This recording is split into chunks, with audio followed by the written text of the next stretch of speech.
Okay, everybody, I'm honored to have Billy Mimnaugh here. He's a legendary powerlifter, someone I looked up to growing up, and first became aware of him probably like 20 years ago or so on Powerlifting Uncensored. Gibson's forum there he had on when the powerlifting forums were popular, and learned a lot from the guy, and very interesting guy. And probably if you're watching this at work, you want to keep the volume down. It might get a little crazy, but welcome here, Billy. I appreciate you coming on.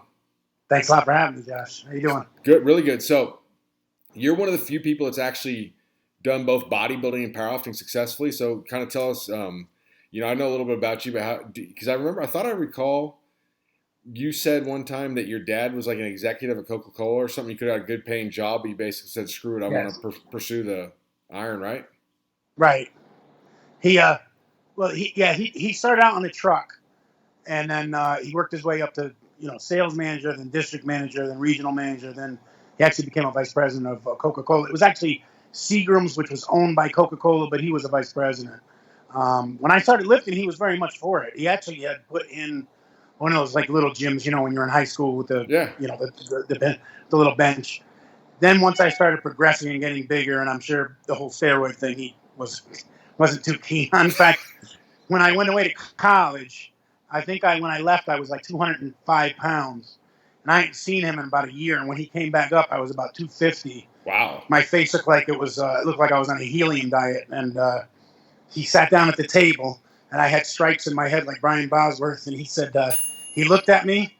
He put $100 on the table and he goes, "Good luck. Don't come home looking like that." So he wasn't very stoked on the whole being that big, but he was he like I said, he actually had bodybuilding when he was in the service. Cool. He just didn't. He Everything I did was always to the utmost extreme. It wasn't enough just to be big. It was I had to be the biggest, or you know what I mean. It got to the point where he would say, "There's no one in the NFL as big as you. You're 5'8", 330. What are you doing?"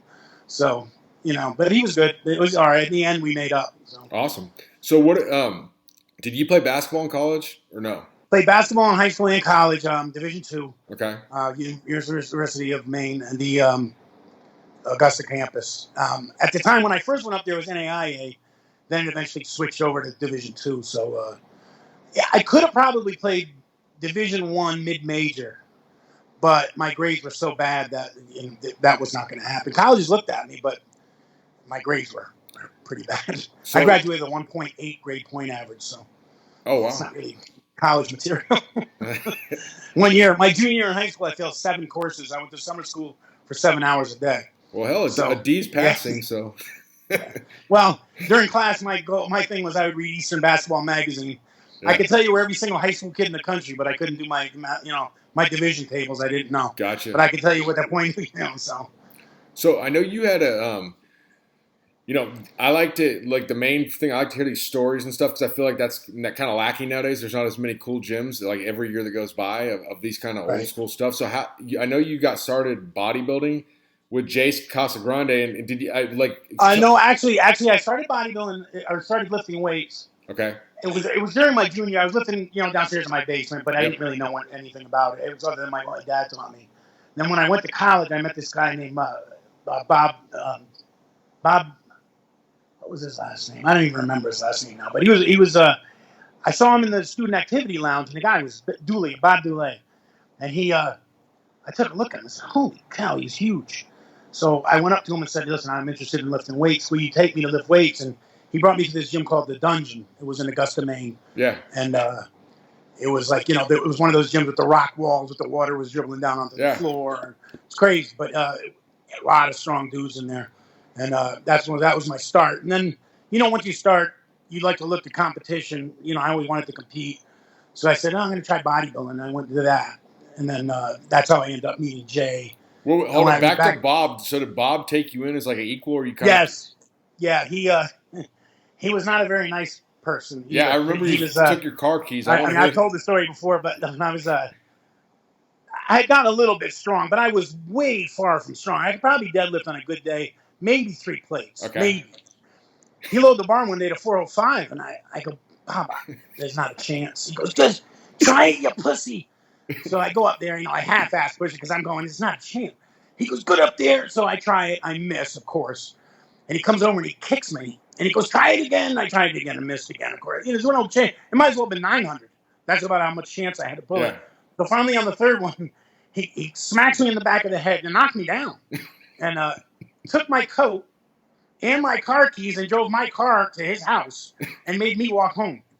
So I said, you ever walk in rain in the winter? Not much fun. So it was like 2 miles away. So I finally got there, and I remember saying to myself, I could quit or I can stay with this guy and he's going to teach me.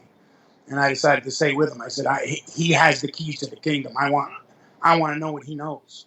And I want to be a big guy, and I want to do that to my training partners too. So I ended up staying with him, and he taught me a lot. And then I went back to Connecticut after college. Yeah. And that's when I saw Jake Hassegren in the gym, and I'd never seen anything like it. He really was a pro bodybuilder. He couldn't finish off a diet. 2 weeks out, he didn't won any show.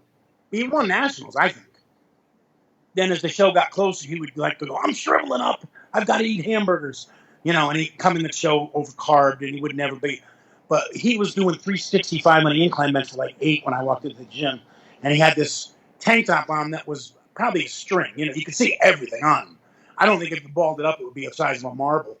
And he stood up, and I was like, and I'm sure he thought, this guy's a homo. Why is he looking at me? Yeah. And I said, man, that's what I want to be like. I just want to be like him.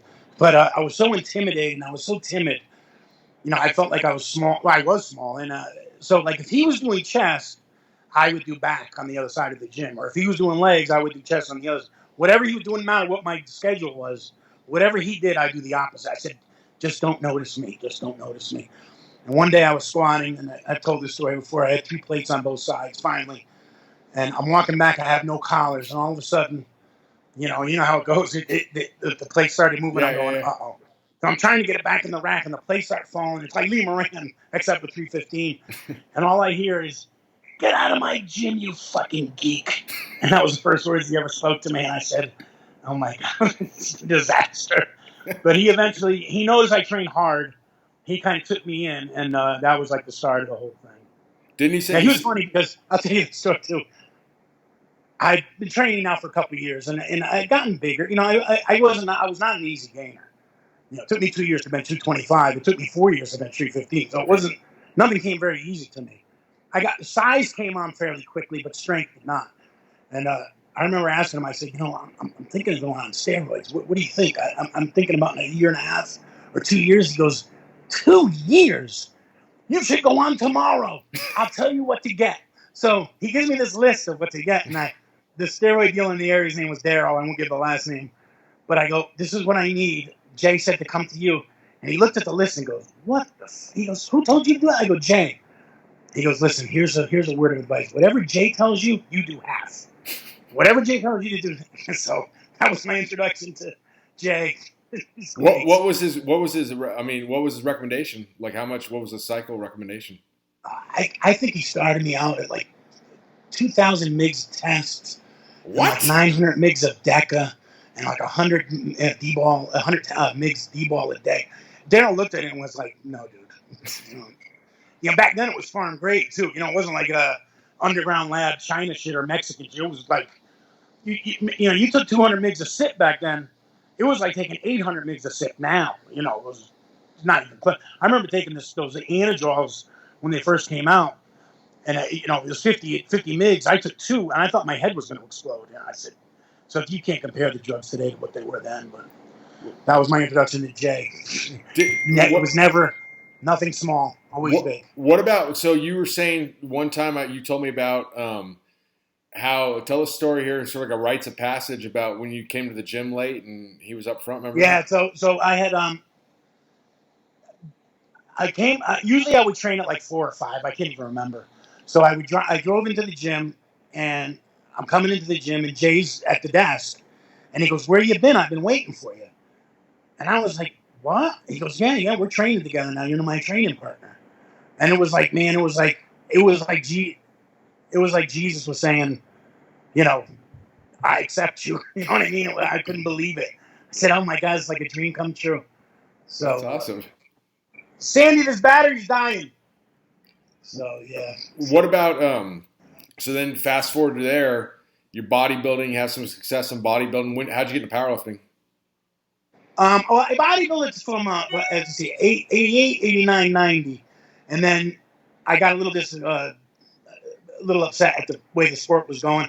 I felt like the calls were hard. A lot of times you got weird calls. You know how it is. Yeah, sure. And so I decided. I said, I'm gonna powerlift. I used to be a big reader of Powerlifting USA, way even before I ever thought of powerlifting. And I thought, man, that looks cool. So finally, I said, I'm going to try to power lift. And I remember the first time I power lifted, I got under the bar, and I had one guy in the gym who was going to help me. And he goes, you got to put the bar lower on your back. You got to put the bar lower on your back. And I remember the bar flipped off my back. I had not enough upper back. And I said, I'm going to get really hurt doing this sport. There's no question about it. This sport's going to hurt me. But I stayed with it. It was, it was great. And where was, because I know you trained at Southside, but like, how did you? This was at George's gym. Back then there was a gym called Body Dynamics. Yeah. That's the one where Jay was at, right? Yeah, Jay was at Body Dynamics. And then Jay and us, and we went over to a gym called George's. At George's was when I made the decision to start powerlifting. And then once I started powerlifting, George's went out of business, Body Dynamics went out of business, and I knew there was this gym up in Bridgeport called Southside. And that's when I started going up there. They had already established. They had a bunch of dudes up there, good powerlifters. And I went up there, and that's when I started the whole Southside thing. And Southside was great because Joe Sylvia owned it. Okay. And the Sylvia family, and there was no money. You know better than anyone. There's no money to be made off a powerlifting gym. It just isn't. And they kept that gym running for 20-something years. They were there 12. Him and his wife and the kids were there. 16 hours a day.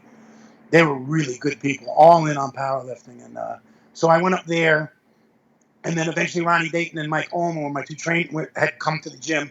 I started to hit bigger totals, and I think I hit a 2,000-pound total, which back then was like big. Yeah, for sure. So they both came to the gym. They had been training with Kenny Fontana.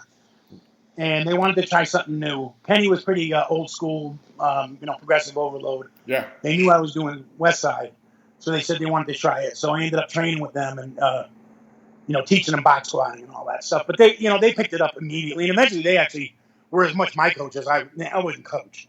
They were as much part of what we were going to do as I was. Right. And so those guys made incredible progress. They were awesome training partners. They pushed me way. Is Ronnie still lifting? I heard. I haven't talked much to Ronnie. I'm very much in touch with Mike Olmo. Okay. Ronnie, last time I heard, he is lifting, but he can't power lift. I guess he hurt his hips. His hips are bum. And Mike Olmo's going to make a comeback. So I'm really excited about that. And awesome. He looks strong. He sends me videos. And he was. It was funny because the three of us, Mike was the most talented by miles. I mean, it wasn't even close. And Ronnie was the most determined.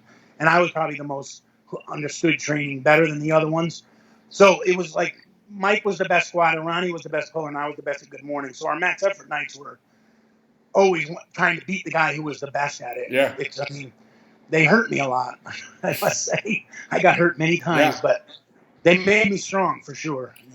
Well, Ronnie's one of the most intense people I've ever seen. When I saw him at the 2003 APF Senior Nationals, it was like kind of a family atmosphere. You hear, just come on, you MFer. I just wanted to sir, it's a family atmosphere here. Yeah.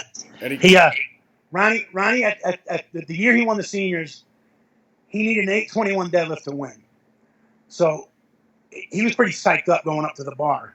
And as he's standing there above the bar, I go, hey. And he looked over at me, and I go, you got no heart. You're never going to pull that weight. And he looked at me, and I said, two things are going to happen here. Either he's going to get this lift, or I'm going to get my ass whipped right at the knee. One of two things is going to happen. Yeah. So he ended up pulling it. And I got a funny story about Ronnie. One time they were doing safety squat bar squats, and Ronnie was going down, I think, to about a 12-inch box. So there was like 700 pounds on the box. Yeah. And, Ronnie gets crushed on the first one, just crushed. He tries it again, crushed. He tries it one more time. He comes up a little bit, but he can't get it. He goes, I'm taking it again. And everyone's like, Ronnie, you're going to get hurt. Stop it. So Ronnie gets psyched up. And Ronnie's approaching the bar, and he's crying. And he screams out, fuck you, Dad. and he gets under the bar and squats it. And I remember I looked at Rob Danini and said, I don't know what was on in Ronnie's house, and I don't think I want to know, because that's an odd way to get psyched. Fuck you, Dad. And he smoked it, So. Well, and he's like that Samoan looking dude, right? Yes, I used to introduce him as my what did I say? I said he's from Hawaii. Yeah. He goes, stop saying that, I'm Puerto Rican. I go, shh, I have a reputation. Shh.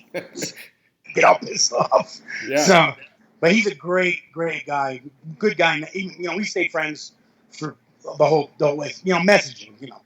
Are you competing right now? Are you having meets coming up? I was getting ready for the APF Masters. It's very difficult to train. My heart is in pretty bad shape, and they got canceled. And I was like one of those things where I was going, thank God it got canceled, because I had bombed on the squat. Yeah, I've been messing around with bar positions. I've had so many injuries and stuff accumulating. It's hard to get into any type of a groove. So sometimes I go high bar, it works. Sometimes I go low bar, it's better. And then I never can get like one position where it's comfortable. I end up. What's that? No, go ahead. I thought you were. And so, and the injuries pile up, and my heart's bad. So it's hard to really train. So what all do you have, like injuries over your career and health issues and all that kind of stuff? Ruptured patella, fractured kneecap, broken ankle, ruptured bicep, ruptured tricep, 2 torn pecs, and a torn groin off the bone. I had to sew back down. And then, other. Actually, the worst injury I ever had, and it's funny, all those ruptures were bad, but I had piriformis syndrome for a little while. And I was going to quit. I said, I had to wear squat briefs to bench press. It was so painful. It was just terrible. It was just, here's funny. So I ended up moving from Connecticut to Indiana. Yeah. And Matt Smith called me from West Side and said, you got to come down to the club and train. And I was like, Matt, I'm not very strong. I'm not good anymore. And he said, no, come down. So I went down.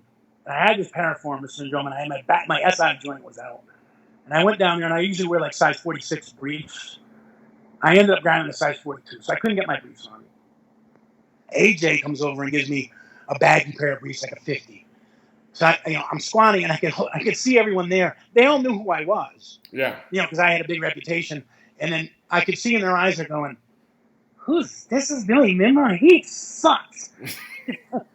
So, my dream of training at Westside Barbell really did.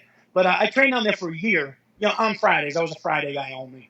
But you drive like 3 hours or something to get there, right? 3 hours down, 3 hours back. It was a hard, long drive. But Lou, I actually squatted at 60.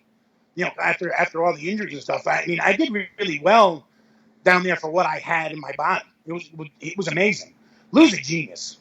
But the thing is, what I couldn't believe was, so when I was really, really strong, I never demonstrated it on the platform as much as I could in the gym. I did crazy things in the gym. Yeah, tell us about some of your gym lifts. Yeah, like 700 pounds for 3 in the good mornings with no gear, and I'd be way over, and 635 on bent rows and no belt. I was very, very strong.